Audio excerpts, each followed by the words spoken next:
दे देती, लेकिन उस बेचारी के साथ ऐसा क्यों किया? उसने तो कभी तुम दोनों के बारे में कभी कुछ गलत नहीं कहा। तुम दोनों को कोई अंदाजा भी है तुम्हारी इस हरकत की वजह से उस बेचारी की तबीयत कितनी ज्यादा खराब हो गई है?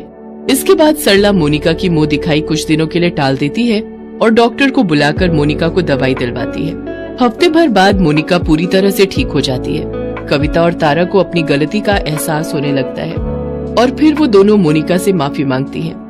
फिर वो सभी हंसी खुशी। जमींदार साहब आज अपनी गलती पर खुद ही शर्मिंदा थे। आज उनके घर की इज्जत पर दाग लगते लगते बच गया। चौधरी साहब, हमने ब्लैकमेल करने वाले दोनों गुंडों को पकड़ लिया है।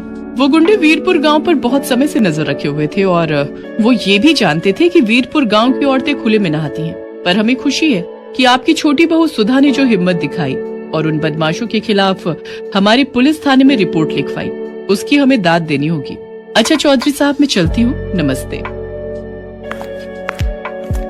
आपको मैंने बार समझाया था, घर की बहुओं का खुले में नहाना ठीक नहीं, पर आप नहीं माने। अब कुछ भी हो जाए, मैं अपनी बहुओं के लिए घर में गुसल खाने की व्यवस्था। वीरपुर गांव जहां घरों में गुसल खाने की व्यवस्था नहीं थी, इसलिए गांव की औरतें खुले में नहाने को मजबूर थी। अरे नई बहू, सोकर उठी नहीं क्या? स्नान के लिए नदी पर जाना है। बड़ी भाभी, नहाने के लिए नदी पर? लेकिन यूं खुले में नहाते हुए कोई देख लेगा तो?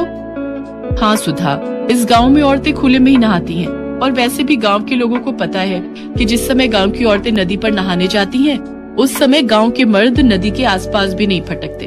अच्छा अब देर मत करो, वैसे भी नदी किनारे इस समय सुनसान होता है, हम जल्दी से नहाकर आ जाएंगे। मालिनी और सुधा नदी पर नहाने के लिए जाती हैं। गांव की बहुत सी औरतें पहले ही नदी पर नहा रही थी। सुधा को बहुत शर्म आ रही थी।